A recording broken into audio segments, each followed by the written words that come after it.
Hi, my name is Ed Gulden. I live in Warren, Minnesota. I joined the Minnesota Army National Guard back in 1983, June of 1983. Um, did my basic training at Fort Benning, Georgia. Before I got the basic training, I had to go to Fort Jackson, South Carolina, because that's where they had the in processing. So I got to meet drill sergeants at Fort Jackson, and then I got to meet new ones at Fort Benning. So that was kind of fun. So how did Um, you get to these locations? Did you get bus or plane or? I flew out of Thief River Falls, Minnesota, to Minneapolis. Then Minneapolis, we went to Atlanta. Atlanta, we took a bus to Fort Jackson. And then after we in process got our shots, uniforms, then we took a bus from Fort Jackson all the way to Fort Benning. We had a drill sergeant on the bus all the way down there. So we were very quiet. We didn't dare say a word. And got to Fort Benning, and they in process us at the company. We were there for 2 days, and they found out we were at the wrong company. So we had to go and meet a whole bunch of new drill sergeants again. So we got to run around pretty good there for a couple of days. Did you know anybody when you went in? When I joined, I was part of the Minnesota Buddy Platoon. So before I went to basic training, Minnesota was trying this thing called Basic Training Orientation Course. So we went to Camp Ripley for the weekend to get kind of a taste of basic training. And they were tougher at Camp Ripley than we were at basic training, which was good. I'd hate to have it easy on me at Camp Ripley, then go to basic training and find out it's really, really tough. Yeah. But it was tough either way. But it was a learning experience. I So tell people, were there ra- when I was in high school I was the slowest eater. When I got to basic training, I became the fastest eater. so were there any regular army in your platoon or company? We might have had one or two regular Army in our platoon, but our platoon was mostly National Guard. And then across from us, they had the Georgia National Guard. That was 4th Platoon. And then 1st and 2nd Platoon, that was a mixture of National Guard, Reserves, Active Army. Okay. And we were sitting in the World War II barracks at the time. The two-story wood barracks. Yep. Yeah. Had a fire guard, and if there was a fire, you had minutes to get out of there because they would go up in timbers. Right. So how was basic training for you? Hard, easy? I wouldn't say it was easy, but I wouldn't say it was hard. You got used to, you knew you were getting up early and you knew you were going to be working hard all day long. I built some muscle and met some good friends and learned a lot. So give me some of the stuff you did in basic training, other well, a than lot just of march. fitness, a lot of physical fitness. I didn't know how to march until he taught us how to march. We had a drill sergeant who enjoyed speed marching. Even other drill sergeants hated him because he would march so fast that it wasn't really a run, but you sure couldn't walk, and you were pretty tired by the time you got done with that march. Oh yeah, and okay, did a lot of marching, lot of schooling. A lot of rifle, lot of rifle shooting. Okay. We spent most of the summer on the rifle range, shooting the M16, M60 machine gun, 50 caliber machine gun, 203 grenade launcher. I was infantry, so that's pretty much what they were teaching us, how to shoot. Okay. Did you do any tear gas chambers or anything like that? Yeah, went to the tear gas chamber. It just amazed me how the drill sergeant could be in there without a mask, and we take our mask off, and the nose would run, the eyes would run, and you were just miserable. Right. But the drill sergeant would just sit there in the room just laughing at us. Yeah. So crawl under concertina wire and. Yeah, we went on the obstacle course, concertina wire, barbed wire. We had to go on a confidence course, and you had to climb, I forget how many stories up on this rack. And then the drill sergeant was up on top waiting for you. And, the guy that was meaner than heck all through the summer was right up there, nice as could be, making sure nobody fell off and making sure you had the confidence to climb over this and go through all these other obstacles. So It was good. I kind of enjoyed it. Come out of there a lot stronger than when I went in. Okay. So how many weeks were you there? Ended up being 13 weeks. I went between my junior and senior year in high school. The recruiter, he said I could go to basic 1 year and then go to AIT the next year. But I told him I had to do both because I don't think I'd want to go back, after being home again. So he worked it out with the principal at the time, and I was able to do it, come back to school, I think a week late from basic training. So So it worked pretty good. did you take your AIT in the same place then? Yes. All at Fort Benning. Oh, Fort Penny, Georgia. Okay. Yes. And you did that in the summertime? Summertime, summer of '83. Must have been a little warm. Yes, it was. And our drill sergeants like to have us do push-ups for every letter we got in the mail. And my mom and dad would send the Warren Sheath. So that come weekly. And he figured that had to be at least 20 push-ups extra for that. And it was pretty warm on that pavement. Yeah. The hands got tough too. Okay. So you finished AIT. Did you do anything different in AIT you did in basic training? It was infantry, so. It was all infantry. So we just learned more training. A lot of bivouacking. A lot of bivouacking. Yes, we lived out in the woods. Dug foxholes and then went on night patrols. Sometimes defense, sometimes offense, but a lot of training. Any forced marches, anything like that? We did a lot of marching. A lot of marching, a lot of running. Yeah. A lot of marching, a lot of running. Yeah, but you just got used to it. Yeah. Did you, so you got out and you went back to school, I suppose, huh? Yep, I went back for my senior year of high school, and I didn't have a clue to what I wanted to do for my senior year. So I talked to the Army recruiter in Thief River, and then he said, well, you got to get permission from the National Guard for them to release you.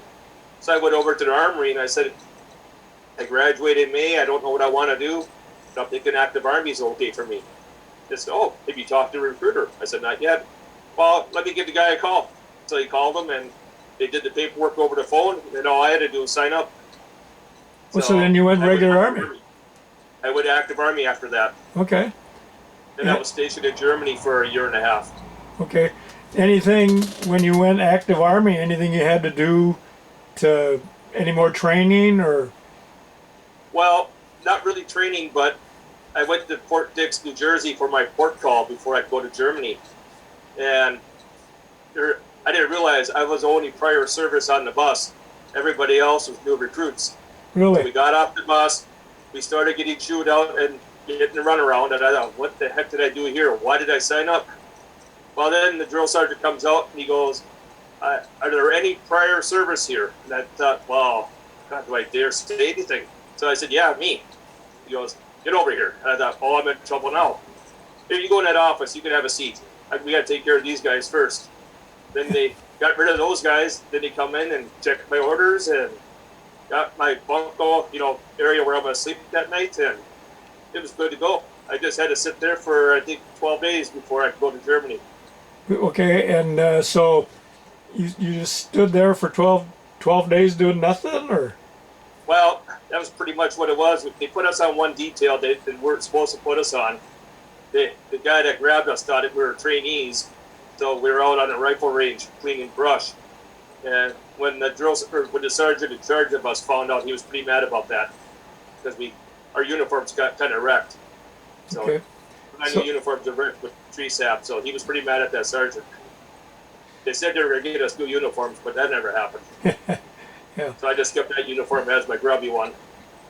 So you're in Fort Dix, and that's where you got on the plane for Germany? Germany, yep. We left out of Fort Dix, landed at Rhein-Main Air Base in Frankfurt, and then sat there for probably 3-4 days while they processed us. Was that a direct flight?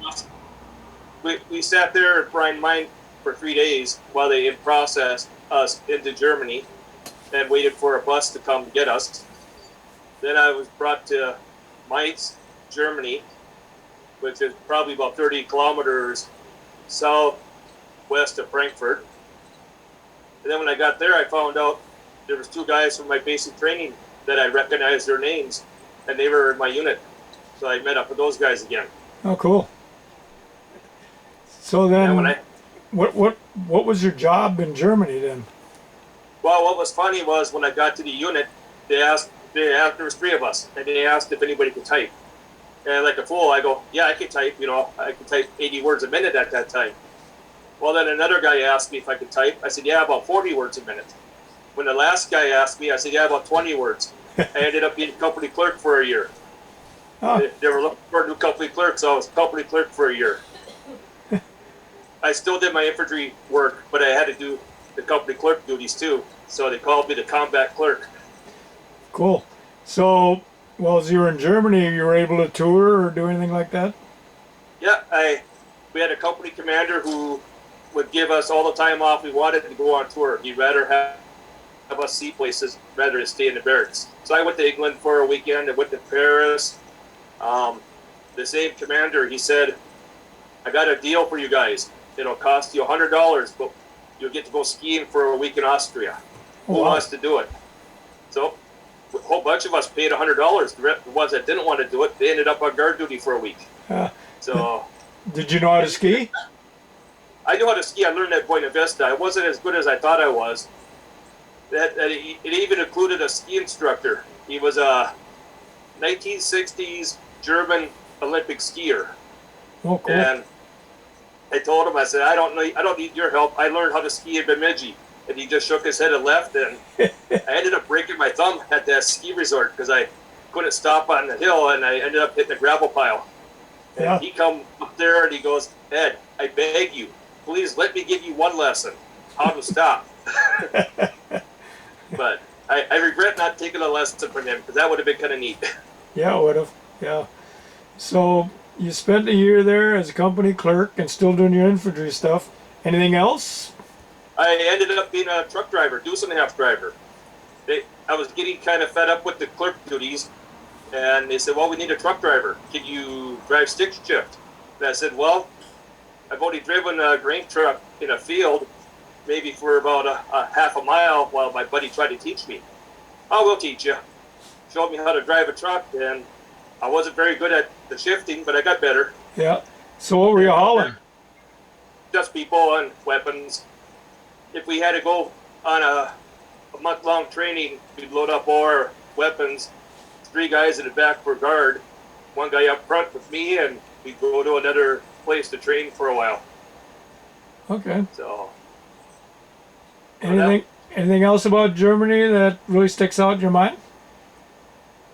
I did think if I would have stayed there, I would have made a career out of it. But I was pretty young, and I thought, I needed to get back to the States. Then I ended up in California at Fort Irwin. That was the National Training Center. There you dressed up as a Soviet soldier and you played war games against the American forces. So, and there you didn't get much time off. You get 4 days off a month. Otherwise, you're playing war games for 3 weeks at a crack. So Sure. I didn't like that too much. I was kind of wishing I would have stayed in Germany. So you were in how long? 3 years active. 3 years active? And Yeah. what was your rank? What was your rank when you got out? Well, I was specialist 4 when I got out of the Army. Then I took a year off after I got out. And then the National Guard unit I heard was going to Fort Irwin to train. So I headed over to the Armory, signed back up again. And I Okay. went back to Fort Irwin for their summer camp. Only it was winter camp. So how many years did you sign up for reserves? I went back in. I think it was 3 years the first time. Then I re-enlisted for another 4. Then my mom was getting kind of sick, and I was helping my sister take care of her, and I needed a break. So I said I was going to take a year off and maybe come back in, but I never did go back in. Okay. Kind of regret not going back in. It was kind of fun. Yeah. So I ended up a sergeant in the National Guard. sergeant, well, you're in the guard. You're I was E5? promoted to Sergeant E5 when I was Okay. in the Guard. Yeah. all right. So what'd you do after? Well, as you were in reserves and stuff, what was your occupation? I worked at Nordic Fiberglass for a year and a half in Warren. Then I moved on to Arctic for 16 years. And after Arctic, I've been at DigiKey now for 16 years. Oh, really? Yeah. Yeah. DigiKey is a pretty good place to work, isn't it? I love it. I love it. I tell people my greatest claim to fame, I can use up the 4 or 5 slots on that job application. I can list all my jobs, because I haven't had that many, but I've been there for long. Jobs I have had, I've been there for a long time. So what did you do at DigiKey? Or what are you doing I'm still there? at DigiKey. I'm in accounts receivable. Okay. So if the customer doesn't pay their bill, I give them a call and just remind them they need a copy of an invoice. A lot of times that's what it is. You just need an invoice copy. Okay. So Anything else about your military experience you want to share with us, or? I don't know. I was thinking I knew it all, but I don't remember now. I recommend anybody to join up. It's a good experience.